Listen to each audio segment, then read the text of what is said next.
So welcome back to global studies Bangla. আজকে বন্ধুরা আলোচনা করব দ্বিতীয় বিশ্বযুদ্ধের পরবর্তীকালে বিশ্ব রাজনীতিতে যে দ্বিমেরুকরণ রাজনীতির উদ্ভব হয়, ঠান্ডা লড়াইয়ের সূচনা হয়, সেই ঠান্ডা লড়াই যে আজকের এই ভিডিওতে আমরা ঠান্ডা লড়াইয়ের রাজনীতির পুঙ্খানুপুঙ্খ বিশ্লেষণ করব। 1945 সালে দ্বিতীয় বিশ্বযুদ্ধের পরিসমাপ্তি আনুষ্ঠানিকভাবে ঘটলেও এই সময় থেকেই কিন্তু আবার এক নতুন ধরনের রাজনীতি জন্ম হয়, যেটাকে বলা হয় দ্বিমেরুকরণ রাজনীতি। এই দ্বিমেরুকরণ রাজনীতিটা কি? দ্বিতীয় বিশ্বযুদ্ধের পরবর্তীকালে বিশ্ব দুটো গোষ্ঠীতে বিভক্ত হয়ে গেছিল, যার এক প্রান্তে ছিল আমেরিকা যুক্তরাষ্ট্র নেতৃত্বাধীন পশ্চিমী রাষ্ট্রজোট। এই পশ্চিমী রাষ্ট্রজোটের মধ্যে কারা ছিল? America, England, France, Germany. আর অপরদিকে সোভিয়েত রাশিয়া নেতৃত্বাধীন সাম্যবাদী সমাজতান্ত্রিক রাষ্ট্রজোট। এই আমেরিকা নেতৃত্বাধীন এই যে রাষ্ট্রজোট, এদেরকে বলা হচ্ছে প্রথম বিশ্ব বা ফার্স্ট ওয়ার্ল্ড, এবং সোভিয়েত রাশিয়া নেতৃত্বাধীন যে রাষ্ট্রজোট সেটাকে বলা হচ্ছে সেকেন্ড বিশ্ব।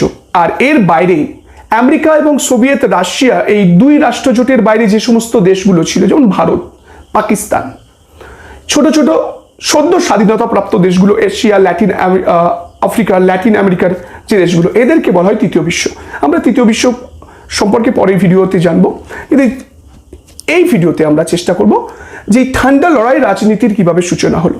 দেখো, এই ঠান্ডা লড়াই রাজনীতির উদ্ভব কার্যত বিশ্বকে দুটো গোষ্ঠীতে ভাগ করে দিয়েছিল, যার একদিকে ছিল পশ্চিমী মার্কিন যুক্তরাষ্ট্র নেতৃত্বাধীন পশ্চিমী রাষ্ট্রজোট, আর অপর দিকে সোভিয়েত রাশিয়া নেতৃত্বাধীন যে রাষ্ট্রজোট, কমিউনিস্ট আদর্শে যারা বিশ্বাসী। দেখো, এই ঠান্ডা লড়াইয়ের পিছনে একটা বড় কারণ ছিল আদর্শগত দ্বন্দ্ব। মার্কিন যুক্তরাষ্ট্র বিশ্বাস করত ক্যাপিটালিজম, অর্থাৎ পুঁজিবাদী রাষ্ট্র ব্যবস্থা, গণতান্ত্রিক শাসন ব্যবস্থা। আর ঠিক এর বিপরীতে সোভিয়েত রাশিয়া বিশ্বাস করত কি?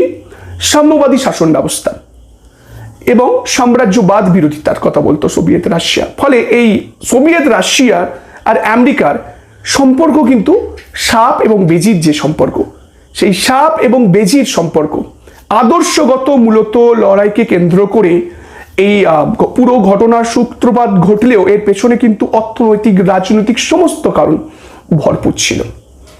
এখন এই ঠান্ডা লড়াই রাজনীতির উদ্ভব বিশ্ব রাজনীতিতে কিন্তু একটা আকস্মিক ঘটনা ছিল না, হঠাৎ করে ঠান্ডা লড়াই শুরু হয়নি। এর ব্যাকগ্রাউন্ড আমরা যদি লক্ষ্য করি, তাহলে 1917 সালে সোভিয়েত রাশিয়ার জন্মলগ্ন থেকেই কিন্তু এই ঠান্ডা লড়াই রাজনীতির উদ্ভব হয়েছিল। আমরা ভিডিওতে ডিটেলসে এই নিয়ে আলোচনা করব। এখন এই ঠান্ডা লড়াই কথাটি সর্বপ্রথম আমরা কার মুখ থেকে শুনেছিলাম, বা কবে এই ঠান্ডা লড়াই কথাটি প্রচলিত হয়? দেখো, 1947 খ্রিস্টাব্দে প্রখ্যাত মার্কিন বুদ্ধিজীবী সাংবাদিক ওয়াল্টার লিপম্যান সর্বপ্রথম এই ঠান্ডা লড়াই কথাটি ব্যবহার করেছিলেন। এখন ওয়াল্টার লিপম্যান ঠান্ডা লড়াই কথাটি ব্যবহার করার সাথে সাথে কি সংজ্ঞা দিয়েছিলেন? যে বলছে, প্রকৃত যুদ্ধের সূচনা না হলেও এই সময় এই যে দুই পরস্পর বিরোধী শক্তি জোট, অর্থাৎ পুঁজিবাদী মার্কিন যুক্তরাষ্ট্রের কথা বলছেন এবং সাম্যবাদী সোভিয়েত রাশিয়ার এই যে অস্তিত্ব একটি যুদ্ধের পরিবেশ বা বাতাবরণ তৈরি করে, আর এই অবস্থা ঠান্ডা লড়াই নামে পরিচিত।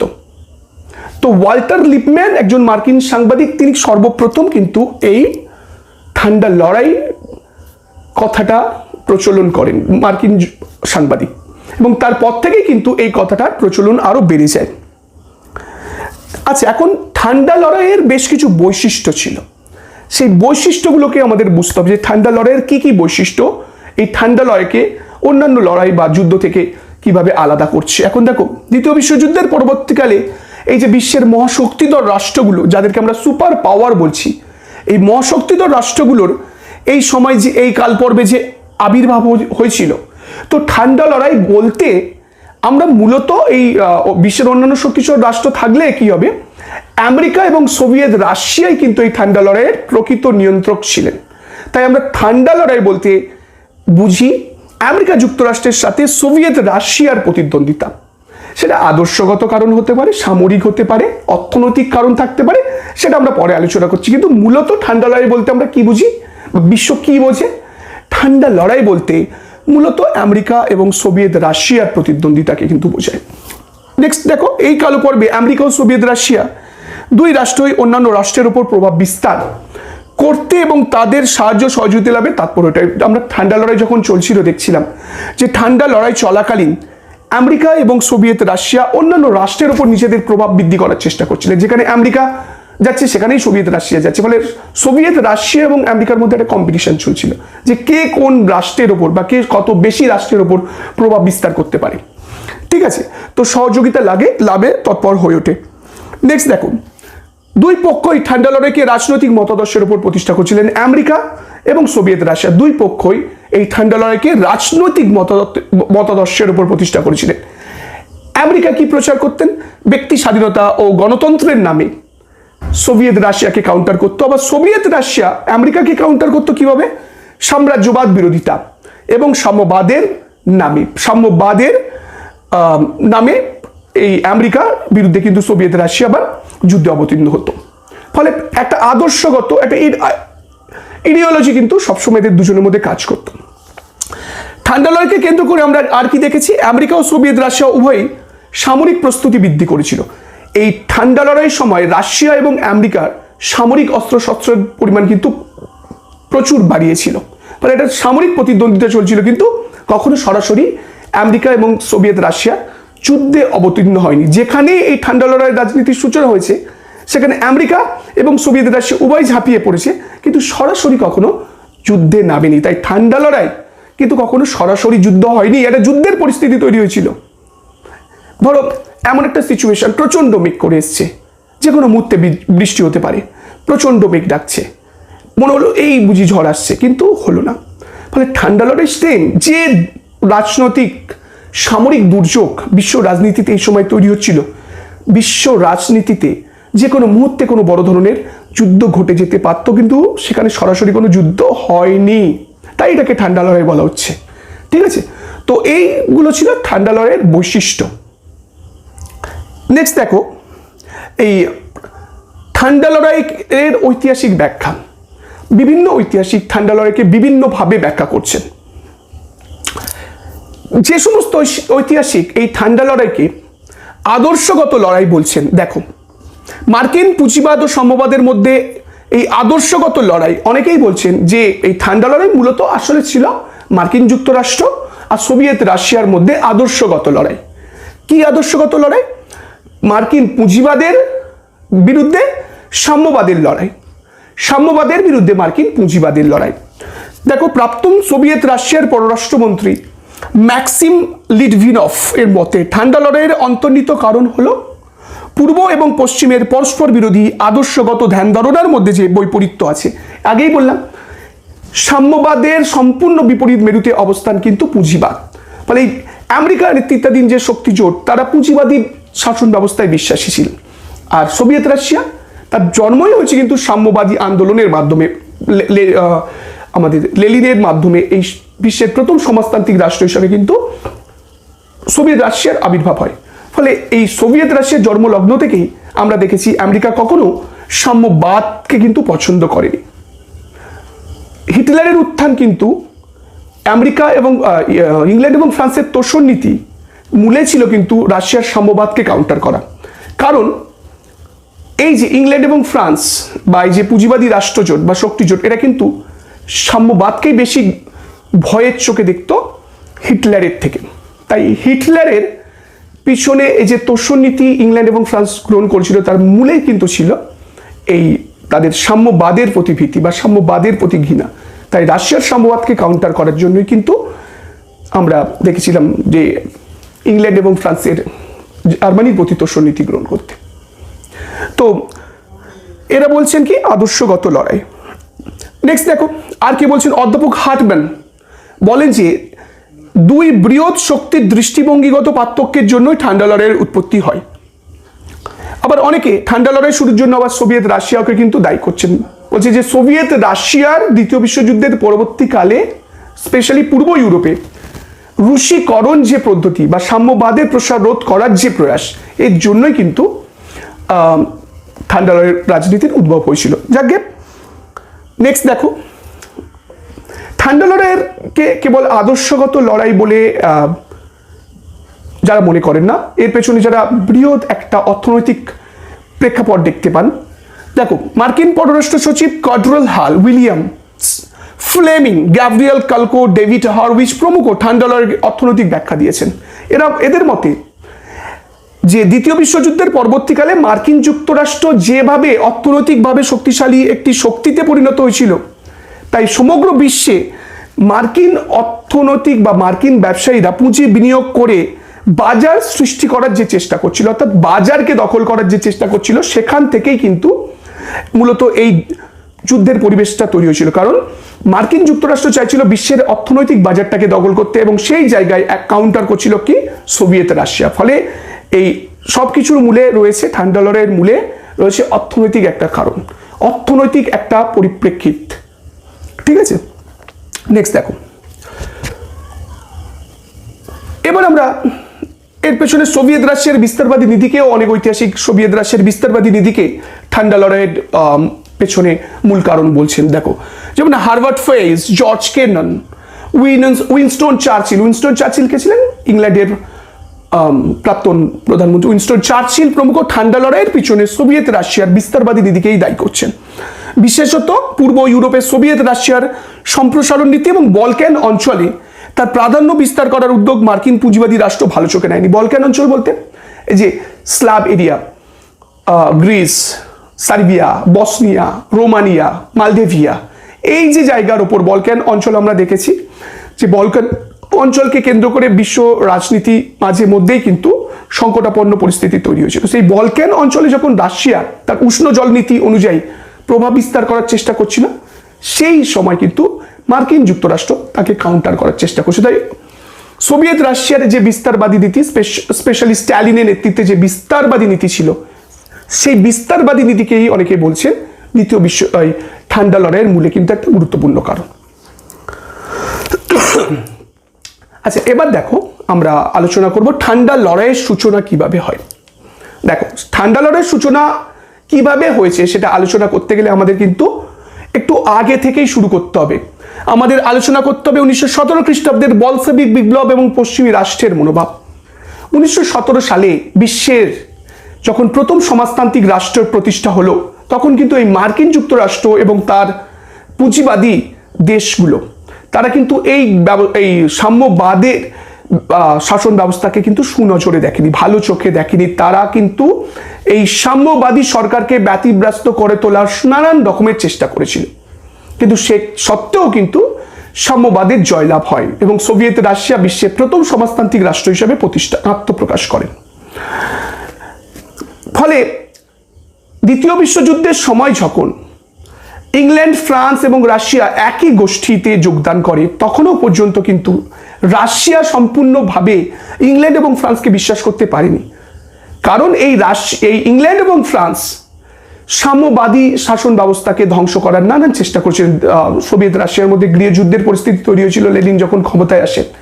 সবকিছুকে কাটিয়ে উঠে যখন দ্বিতীয় বিশ্বযুদ্ধে জার্মানি রাশিয়া আক্রমণ করলেন, সেই সময় সোভিয়েত রাশিয়া বারে বারে পশ্চিমী রাষ্ট্রবর্গের কাছে আহ্বান জানিয়েছিল, আবেদন করেছিল যে একটা যুদ্ধ, অন্য ফ্রন্ট খোলার, জার্মানিকে পর্যদুস্ত করার জন্য ইউরোপের অন্য প্রান্তে একটা নতুন যুদ্ধের ক্ষেত্র তৈরি করার। কিন্তু ইংল্যান্ড এবং ফ্রান্স সুচতুরভাবে এই সেকেন্ড ফ্রন্ট খুলতে কিন্তু দেরি করছিল, লেট করছিল। কারণ এরা চাইছিল জার্মানির দ্বারা সোভিয়েত রাশিয়ার যতটা পরিমাণ ক্ষতি হতে পারে ততটাই ভবিষ্যতে ভালো, এবং এদের একটা সময় মনে ধারণা হয়েছিল যে জার্মানি অনায়াসে সোভিয়েত রাশিয়াকে হারিয়ে দেবে। কিন্তু যখন 1944 সালে সোভিয়েত রাশিয়ার পাল্টা আক্রমণে হিটলারের বাহিনী পর্যদস্ত হয়ে যায়, ঠিক সেই সময় যুদ্ধের সমস্ত ক্রেডিট যাতে রাশিয়া না নিয়ে নেয়, তার জন্য কিন্তু তড়িঘড়ি করে আমরা দেখলাম যে অন্য একটা যুদ্ধক্ষেত্র ক্রিয়েট করা হলো। কিন্তু এই সময় থেকেই রাশিয়ার কিন্তু মনে সন্দেহ ঢুকে যায় যে অ্যাকচুয়ালি সোভিয়েত রাশিয়া ইংল্যান্ড ফ্রান্সের হয়ে যুদ্ধ করলে কি হবে, এরা প্রকৃত বন্ধু নয়। ফলে এই যে পশ্চিমী রাষ্ট্রের প্রতি ক্ষোভটা কিন্তু সোভিয়েত রাশিয়ার অনেক আগে থেকেই শুরু হয়েছিল। ফলে সোভিয়েত রাশিয়া কিন্তু পশ্চিমী রাষ্ট্রবর্গকে কখনো মন থেকে বন্ধু হিসাবে ভাবতে পারেনি।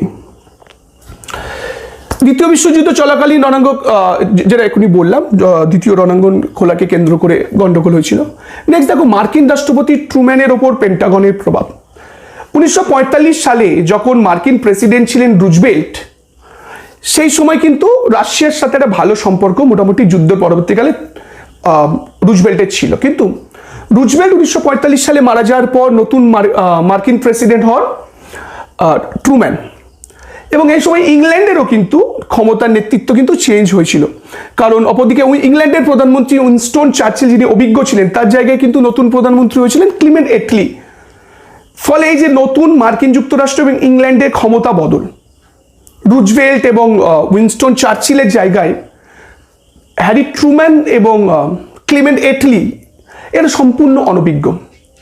ফলে রাশিয়ার সঙ্গে যে ব্যালেন্স অফ পাওয়ারটা ছিল, রাশিয়ার সাথে যে ব্যালেন্স এতদিন আমেরিকার তৈরি হয়েছিল, যে সুসম্পর্কটা বজায় ছিল, নতুন প্রেসিডেন্ট আসার পর আমরা কি দেখলাম, সেই সুসম্পর্কটা কিন্তু আর রইল না।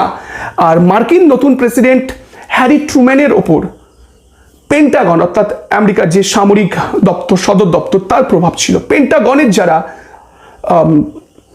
রাজনৈতিক ব্যক্তিত্ব ছিলেন বা পেন্টাগনের যারা গুরুত্বপূর্ণ সদস্য ছিল, তারা সোভিয়েত রাশিয়ার ওপর যাতে মার্কিন যুক্তরাষ্ট্রের প্রেসিডেন্ট কট্টর নীতি গ্রহণ করেন, সোভিয়েত রাশিয়ার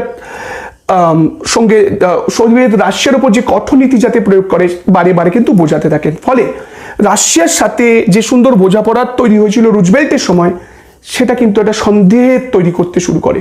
আস্তে আস্তে আমেরিকার সাথে রাশিয়ার কিন্তু সম্পর্ক খারাপের দিকে এগোতে থাকে। নেক্সট দেখো পূর্ব ইউরোপে সোভিয়েত সম্প্রসারণ, এটাও কিন্তু ঠান্ডা লড়াই রাজনীতির উদ্ভবের একটা বড় কারণ। পূর্ব ইউরোপ এবং বলকান অঞ্চলে দ্বিতীয় বিশ্বযুদ্ধের পরবর্তীকালে সোভিয়েত রাশিয়ার যে সম্প্রসারণ নীতি, সেটা কিন্তু ঠান্ডা লড়াই রাজনীতিকে আরো গুরুত্বপূর্ণ করে তুলেছিল। ঠান্ডা লড়াই রাজনীতিতে আরো কিন্তু ইন্ধন জুগিয়েছিল। ইয়েল্টে সম্মেলন যখন হচ্ছিল 1944 সালে দ্বিতীয় বিশ্বযুদ্ধ চলাকালীন, তখন জোসেফ স্ট্যালিন সোভিয়েত রাশিয়ার নিরাপত্তার স্বার্থে পোল্যান্ড, রোমানিয়া প্রভৃতি প্রতিবেশী দেশে সোভিয়েত রাশিয়ার প্রতি মিত্র ভাবাপন্ন সরকার ছাড়া অন্য কোন রকমের সরকার যে বরদাস্ত করবে না, সেটা পরিষ্কার কিন্তু স্ট্যালিন জানিয়ে দিয়েছিলেন। ফলে এখান থেকে স্ট্যালিনের মনোভাব আমরা পরিষ্কার বুঝতে পারি যে স্ট্যালিন পূর্ব ইউরোপের, স্পেশালি সোভিয়েত রাশিয়ার আশেপাশে যে সমস্ত দেশগুলো ছিল, সেখানে সোভিয়েত রাশিয়া মিত্র ভাবাপন্ন সরকার ছাড়া অন্য কোনো সরকার তারা কিন্তু পছন্দ করবে না। ফলে এখান থেকে স্ট্যালিনের ইন্টেনশন আমরা ক্লিয়ার বুঝতে পারলাম।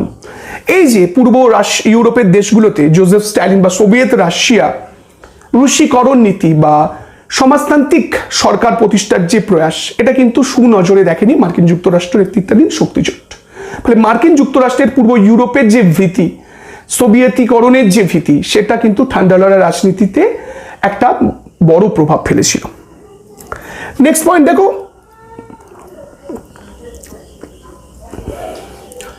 জার্মান সমস্যাকে কেন্দ্র করে ঠান্ডা লড়াইয়ের সূচনা। দ্বিতীয় বিশ্বযুদ্ধের পরবর্তীকালে জার্মানি যখন হেরে যায়, তখন মিত্র বর্গের যারা সদস্য রাষ্ট্র ছিল, রাশিয়া, ইংল্যান্ড, ফ্রান্স, আমেরিকা, তারা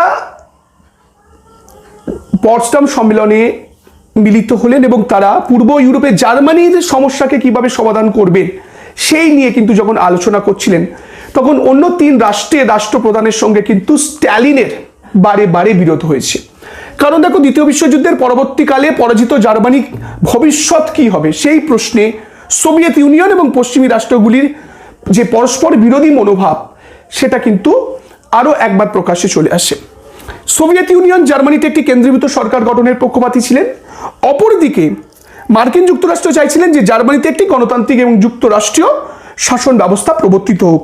আসলে সোভিয়েত রাশিয়া চাইছিল যে জার্মানির অর্থনীতি থেকে নিজেকে সম্পৃক্ত করতে, অর্থাৎ জার্মানির ক্ষতিপূরণ থেকে রাশিয়া তার অর্থনৈতিক ক্ষতিপূরণ পুষিয়ে নেওয়ার চেষ্টা করছিলেন।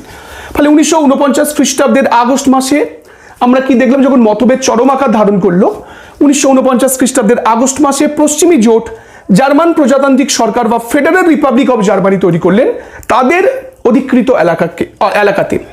ঠিক সাথে সাথে রাশিয়ার মদতে এই সময় প্রতিষ্ঠিত হলো জার্মান গণতান্ত্রিক সরকার বা জার্মান ডেমোক্রেটিক রিপাবলিক। এইভাবে জার্মানি ঠান্ডা লড়াই রাজনীতির আবর্তে জড়িয়ে পড়লেন।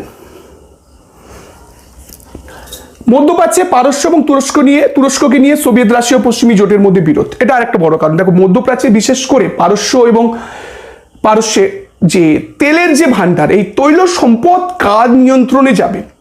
মার্কিন যুক্তরাষ্ট্রের নিয়ন্ত্রণে যাবে না সোভিয়েত রাশিয়ার নিয়ন্ত্রণে যাবে? সেই বিষয়টাকে কেন্দ্র করেও কিন্তু মধ্যপ্রাচ্যের রাজনীতিতে কিন্তু ঠান্ডা লড়াই রাজনীতির সূচনা হয়। আমেরিকা এবং সোভিয়েত রাশিয়া উভয়ই মধ্যপ্রাচ্যে আমরা কি দেখলাম, নিজের অধীনত সরকার তৈরি করার জন্য যুদ্ধে জড়িয়ে পড়লেন। নেক্সট দেখো, গ্রিসের সমস্যাকে কেন্দ্র করে ঠান্ডা লড়াই কিভাবে সূত্র। গ্রিস আমরা জানি বলকান অঞ্চলের একটা ছোট রাষ্ট্র। এখন এই 1944 খ্রিস্টাব্দে জার্মান বাহিনী গ্রিস ত্যাগ করলে সোভিয়েত রাশিয়া ও ইংল্যান্ডের মধ্যে এক চুক্তির দ্বারা রাশিয়াতে গ্রিস এবং ব্রিটিশ প্রাধান্য মেনে নেন, রাশিয়া গ্রিসে ব্রিটিশ প্রাধান্য মেনে নেন। ফলে 1946-এর যখন নির্বাচন হয় 1946-এ, তখন ব্রিটেনের সহযোগিতায় এখানে যে প্রজাতান্ত্রিক সরকার প্রতিষ্ঠা হয়। ফলে ব্রিটেন চাইছিল তার অনুগত সরকার গ্রিসে প্রতিষ্ঠা করতে, উল্টো দিকে সোভিয়েত রাশিয়া চাইছিল যে সাম্যবাদী সরকার গ্রিসে প্রতিষ্ঠিত হোক। ফলে এইভাবে আমরা দেখছি ইংল্যান্ড যেমন চেষ্টা করছিল, রাশিয়াও কিন্তু চেষ্টা করছিল। এবং এ ব্যাপারে আমরা কি দেখছি যে পার্শ্ববর্তী যে সমস্ত কমিউনিস্ট কান্ট্রিগুলো ছিল, যেমন দেখো যুগোস্লোভাকিয়া, আলবেনিয়া, বুলগেরিয়া, তাদেরকে সাহায্য করতে থাকে। ফলে গ্রিসে সোভিয়েত রাশিয়া সাম্যবাদের প্রসারণ নীতি অচিরেই পরিস্থিতিকে জটিল করে তোলে। এই যে গ্রিসে সাম্যবাদের প্রসার ঘটানোর চেষ্টা, এটা কিন্তু মার্কিন যুক্তরাষ্ট্র, ইংল্যান্ড এবং মানে পুঁজিবাদী যে দেশগুলো ছিল তারা ভালো চোখে নেয়নি। এইরকম একটা পরিস্থিতিতে গ্রিসের কমিউনিস্ট প্রতিরোধের উদ্দেশ্যে ইংল্যান্ড একটা সময় পর হাত তুলে দিল, আমার দ্বারা সম্ভব হচ্ছে না। তখন আমেরিকা ইংল্যান্ডের জায়গায় রিপ্লেস করে গ্রিসে ঝাঁপিয়ে পড়লো, এবং গ্রিসে যাতে কোনো রকমভাবে সাম্যবাদী সরকার প্রতিষ্ঠা না হয় সে ব্যাপারে ইংল্যান্ড কিন্তু আমেরিকা কিন্তু একেবারে সরাসরি সোভিয়েত রাশিয়ার সাথে ঠান্ডা লড়াই জড়িয়ে পড়ল। আচ্ছা, নেক্সট দেখো, চার্চিলের ফাল্টন বক্তৃতা। এটা একটা গুরুত্বপূর্ণ কারণ বলা হয় ঠান্ডা লড়াই রাজনীতির সূচনার ক্ষেত্রে চার্চিলের যে স্পিচ, চার্চিলের বক্তৃতা একটা বড় গুরুত্বপূর্ণ মানে হিসাবে ধরা হয়। 1946 খ্রিস্টাব্দে 5ই মার্চ ব্রিটেনের প্রাক্তন প্রধানমন্ত্রী উইনস্টন চার্চিল মার্কিন যুক্তরাষ্ট্রের মিসৌরি প্রদেশের ফাল্টনের ওয়েস্টমিনস্টার বলে একটা কলেজে ভাষণ দিতে যান, এবং সেখানে তিনি তার ভাষণ চলাকালীন তিনি মার্কিন যুক্তরাষ্ট্রকে পূর্ব ইউরোপে সোভিয়েত রাশিয়ার আগ্রাসন সম্পর্কে কিন্তু সতর্ক করে দেন, এবং এ ব্যাপারে ইঙ্গো মার্কিন যৌথ প্রতিরোধ ব্যবস্থা গড়ে তোলার কথা তিনি বলেন। চার্চিলের বক্তব্য ছিল যে আমেরিকা যদি এখনই সোভিয়েত রাশিয়ার সাম্যবাদের প্রসার রোধ না করে, ইন ফিউচার সমগ্র ইউরোপ কিন্তু সাম্যবাদ প্রসারিত হবে, যেটা আমেরিকা কিন্তু তখন আর সেটাকে কাউন্টার করতে পারবে না। তাই চার্চিল এখানে আমেরিকার দৃষ্টি আকর্ষণ করার চেষ্টা করেন যে এটাই সঠিক সময়, সোভিয়েত রাশিয়ার যে সাম্যবাদের গাছটা বড় হওয়া শুরু হয়েছে সেটাকে এখনই নির্মূল করতে হবে, নাহলে ইন ফিউচার কিন্তু আমেরিকা যুক্তরাষ্ট্র পারবে না সোভিয়েত রাশিয়ার এই সাম্যবাদী আগ্রাসন থেকে ইউরোপকে বাঁচানোর জন্য। ফলে চার্চিলের এই বক্তৃতার পর আমরা কি দেখলাম, আমেরিকা যুক্তরাষ্ট্রের রাষ্ট্রপতি কিন্তু উঠে পড়ে লাগে। ঠিক আছে, তো এটা একটা গুরুত্বপূর্ণ কারণ ছিল। নেক্সট দেখো, মার্কিন রাষ্ট্রদূত জর্জ এফ কেনানের বেষ্ট নীতি, দ্য পলিসি অফ কন্টেনমেন্ট। 1947 4 জুলাই রাশিয়ায় কর্মরত মার্কিন রাষ্ট্রদূত George F Kennan mister X ছদ্মনামে আমেরিকার ফরেন অ্যাফেয়ার্স নামক একটা পত্রিকায় একটি প্রবন্ধ প্রকাশ করলেন, এবং এই পত্রিকায় এই প্রবন্ধে তিনি কূটনীতিক অভিজ্ঞ কেনান কি বললেন। কেনান বলছেন যে সোভিয়েত রাশিয়া এখন রণক্লান্ত। দ্বিতীয় বিশ্বযুদ্ধের পরবর্তীকালে সোভিয়েত রাশিয়ার যেহেতু প্রচুর ক্ষয়ক্ষতি হয়েছে, তাই সোভিয়েত রাশিয়া এখন রণক্লান্ত, রুশ জনগণ এখন দুর্দশাগ্রস্ত। সুতরাং সোভিয়েত রাশিয়ার দিক থেকে আমেরিকায় আগ্রাসন চালানোর কোনো ভয় নেই। তাই তিনি কি বলছেন যে রুশ সাম্রাজ্যবাদের বিরুদ্ধে অহেতুক যুদ্ধে না গিয়ে আমেরিকার উচিত হবে বর্তমানে যে অঞ্চলে সোভিয়েত রাশিয়ার প্রভাব আছে সেই অঞ্চলেই তার প্রভাবকে সীমাবদ্ধ রাখা। অর্থাৎ এখানে উনি কি বলছেন যে আমেরিকার উচিত সোভিয়েত রাশিয়া যে অঞ্চলে তার প্রভাব বিস্তার করেছে সেই অঞ্চলের মধ্যে তাকে ঘিরে ফেলা বা কন্টেন্ট করে দেওয়া, তার বাইরে যাতে বেরোতে না পারে। ঠিক আছে, তো কেনানের এই বেষ্টনী নীতি নামে আমরা পরিচিত, আমরা জানি কেনান। ফলে রাষ্ট্রপতি ট্রুম্যান এবং তার মন্ত্রিসভা কেনানের এই বক্তব্যকে কিন্তু গুরুত্ব দিয়ে দেখে এবং সোভিয়েত বিরোধী একটা বেষ্টনী নীতি গ্রহণ করে। আর এই সোভিয়েত বিরোধী বেষ্টনী নীতির ফলে সোভিয়েত রাশিয়া আরও রেগে যায় এবং ঠান্ডা লড়াইয়ের রাজনীতিতে সোভিয়েত রাশিয়াও কিন্তু ঝাঁপিয়ে পড়ে। নেক্সট দেখো ট্রুম্যান ডক্ট্রিন, যেটাকে বলে ট্রুম্যান নীতি। এখন মার্কিন প্রেসিডেন্ট ট্রুম্যানের যে ঘোষণা, তুরস্ক এবং গ্রিসকে সোভিয়েত প্রভাব থেকে মুক্ত করার উদ্দেশ্যে 1947 খ্রিস্টাব্দের 12ই মার্চ মার্কিন প্রেসিডেন্ট ট্রুম্যান মার্কিন কংগ্রেস অর্থাৎ মার্কিন সংসদে একটা বক্তৃতা দেন। এই বক্তৃতায় তিনি তুরস্ক এবং গ্রিস এবং বিশ্বের যে কোনো দেশকে তিনি সোভিয়েত রাশিয়ার আগ্রাসনের থেকে রক্ষা করার জন্য আর্থিক এবং সামরিক সহযোগিতা দানের কথা বলেন। অর্থাৎ বিশ্বের যে সমস্ত দেশ সোভিয়েত রাশিয়ার বিরুদ্ধে লড়াই করছে বা সোভিয়েত রাশিয়ার আগ্রাসন থেকে বাঁচার চেষ্টা করছে, সেই সমস্ত দেশ মার্কিন যুক্তরাষ্ট্র মত অনুযায়ী সেই সমস্ত দেশকে আর্থিক এবং সামরিকভাবে মার্কিন যুক্তরাষ্ট্র সাহায্য করবে, যাতে তারা সাম্যবাদের প্রসার রোধ করতে পারে, সাম্যবাদের প্রসার কাটিয়ে উঠতে পারে। মার্কিন যুক্তরাষ্ট্রের রাষ্ট্রপতি এই যে বক্তব্য, ট্রুম্যানের এই যে বক্তব্য, এটাকে বলা হয় ট্রুম্যান ডক্ট্রিন বা ট্রুম্যান নীতি। নেক্সট দেখো মার্শাল পরিকল্পনা। কে মার্শাল ছিলেন? 1947 খ্রিস্টাব্দের 5ই জুন মার্কিন পররাষ্ট্র সচিব জর্জ সি মার্শাল হার্ভার্ড বিশ্ববিদ্যালয়ে একটা ভাষণ দেন, যেখানে এই এক বক্তৃতায় তিনি যুদ্ধবিধ্বস্ত ইউরোপের আর্থিক পুনরুজ্জীবনের উদ্দেশ্যে একটি পরিকল্পনা পেশ করেন। মার্শালের বক্তব্য ছিল, যদি ইউরোপের গরিব দেশগুলোকে অর্থনৈতিকভাবে স্বাবলম্বী করে না তোলা যায় বা বিশ্বের ক্ষুধা এবং দারিদ্র্যকে যদি দূর না করা যায়, তাহলে সেই সমস্ত দেশ সাম্যবাদের দ্বারা প্রভাবিত হবে। তিনি বলেন যে দেখো, দারিদ্র, ক্ষুধা, হতাশা থাকলেই সেখানে কমিউনিজম এর আদর্শ প্রসারিত হয়। তাই যুদ্ধ বিধ্বস্ত ইউরোপের দারিদ্র দূর করতে না পারলে সাম্যবাদী ভাবধারার হাত থেকে ইউরোপকে রক্ষা করা যায়। একই বক্তব্য মার্শালও কিন্তু অর্থনৈতিকভাবে পিছিয়ে পড়া দেশে, যেখানে সোভিয়েত সাম্যবাদের প্রভাব বৃদ্ধি পাচ্ছিল, সেই সমস্ত দেশকে সাহায্য করার কথা কিন্তু তিনি বলছেন। তো মার্শালের এই যে ঘোষণা, এটা কিন্তু সোভিয়েত রাশিয়া কিন্তু ভালোভাবে নেয়নি। ফলে এর থেকে আমরা কিন্তু যত দিন গেছে আমরা দেখেছি মার্কিন যুক্তরাষ্ট্র এবং সোভিয়েত রাশিয়ার কিন্তু সম্পর্ক আরো খারাপের দিকে গেছে। সোভিয়েত রাশিয়ার প্রতিক্রিয়া কি? এগুলো তো দেখলাম মার্কিন যুক্তরাষ্ট্রের দিক দিয়ে গৃহীত নীতি। সোভিয়েত রাশিয়া কি করছে দেখো, মার্শাল পরিকল্পনা সোভিয়েত রাশিকে ক্ষুব্ধ করে তোলে। 1947 খ্রিস্টাব্দের সেপ্টেম্বর মাসে সোভিয়েত রাশিয়া গড়ে তোলেন কমিউনিস্ট ইনফরমেশন ব্যুরো নামক একটা সংগঠন তৈরি করছেন। এর উদ্দেশ্য কি ছিল? মার্কিন সাম্রাজ্যবাদের বিরুদ্ধে প্রচার চালানো। পূর্ব ইউরোপে কমিউনিস্ট শাসিত 8টি রাষ্ট্রকে নিয়ে এই কমিনফর্ম তৈরি করা হয়েছিল। তো এটা সোভিয়েত রাশিয়া কিন্তু ঠান্ডা লড়াই রাজনীতি চলাকালীন আমেরিকাকে কাউন্টার করার জন্য এটা তৈরি করলো, কমিউনিস্ট ইনফরমেশন ব্যুরো, যার মূল উদ্দেশ্য ছিল মার্কিন যুক্তরাষ্ট্রের সাম্যবাদের বিরুদ্ধে প্রচার চালানো। আমেরিকা কি করছে দেখো, আমেরিকাও কিন্তু বসে নেই এই সময়। আমেরিকা কি করছে, আমেরিকাও বেশ কিছু শক্তি জোট তৈরি করার চেষ্টা করলো, যেমন ন্যাটো। সোভিয়েত আগ্রাসন প্রতিহত করার উদ্দেশ্যে 1949 সালে 4 এপ্রিল ইউরোপের 12টি দেশকে নিয়ে আমেরিকা গড়ে তুলল উত্তর আটলান্টিক চুক্তি সংস্থা ন্যাটো, নর্থ আটলান্টিক ট্রিটি অর্গানাইজেশনস। ঠিক আছে, একই উদ্দেশ্যে 1955 খ্রিস্টাব্দে মধ্যপ্রাচ্যকে কেন্দ্র করে গঠন করলেন। মধ্যপ্রাচ্যের যে রাজনীতি, তেল রাজনীতিকে কেন্দ্র করে সোভিয়েত রাশিয়ার সাথে মধ্যপ্রাচ্যও কিন্তু ঠান্ডা লড়াই চলছিল। তাই মধ্যপ্রাচ্যে তৈরি করলেও America Middle East Defence Organization মেডো। দক্ষিণ পূর্ব এশিয়ায় ঠান্ডা লড়াই রাজনীতি যখন প্রভাব বিস্তার করলো, তখন দক্ষিণ এশিয়াতে আর একটা সংগঠন তৈরি করলেন, south east Asia treaty organization, যেটাকে বলছে সিএটো। প্রশান্ত মহাসাগরীয় অঞ্চলে আমেরিকা যুক্তরাষ্ট্র তৈরি করলেন নিরাপত্তা রক্ষার জন্য উদ্দেশ্যে। অস্ট্রেলিয়া, নিউজিল্যান্ড ও মার্কিন যুক্তরাষ্ট্রকে নিয়ে তৈরি হয়েছিল অ্যাঞ্জাস। এইভাবে বিভিন্ন সামরিক শক্তি জোটের মাধ্যমে সোভিয়েত রাশিয়াকে কিন্তু কাউন্টার করছিলেন মার্কিন যুক্তরাষ্ট্র এবং পুঁজিবাদী রাষ্ট্রগুলো। সোভিয়েত রাশিয়ার প্রত্যুত্তরে দেখো কি করছে, আমেরিকা নেতৃত্বাধীন এইসব শক্তি জোটের বিরুদ্ধে রাশিয়া 1949 খ্রিস্টাব্দে গঠন করলো council for mutual economic assistance. অর্থনৈতিকভাবে আমেরিকা যেভাবে সাহায্য করছিল, ঠিক বিশ্বের কমিউনিস্ট রাষ্ট্রগুলোকে সোভিয়েত রাশিয়া সাহায্য করার জন্য এই সংগঠন তৈরি করেছিলেন। 1955 খ্রিস্টাব্দে পূর্ব ইউরোপের দেশগুলোকে নিয়ে গঠিত হলো ওয়ার্সো চুক্তি। এটা ন্যাটোর মতোই কিন্তু একটা শক্তিশালী সংগঠন ছিল, অর্থনৈতিক সামরিক সাহায্য দান করার জন্য আরও নিজের শক্তি জোটকে শক্তিশালী করার জন্য কিন্তু সোভিয়েত রাশিয়া 1955 খ্রিস্টাব্দে এই ওয়ার্সো চুক্তি করেছিলেন। সোভিয়েত যে সমস্ত রাষ্ট্র ছিল যারা কমিউনিজমে বিশ্বাস করতো, সেই সমস্ত রাষ্ট্র অর্থাৎ পূর্ব ইউরোপের সোভিয়েত রাশিয়া এবং পূর্ব ইউরোপের বিভিন্ন দেশকে নিয়ে কিন্তু এই শক্তির জোট ন্যাটোকে কাউন্টার করার জন্য তৈরি করেছিল সোভিয়েত রাশিয়া।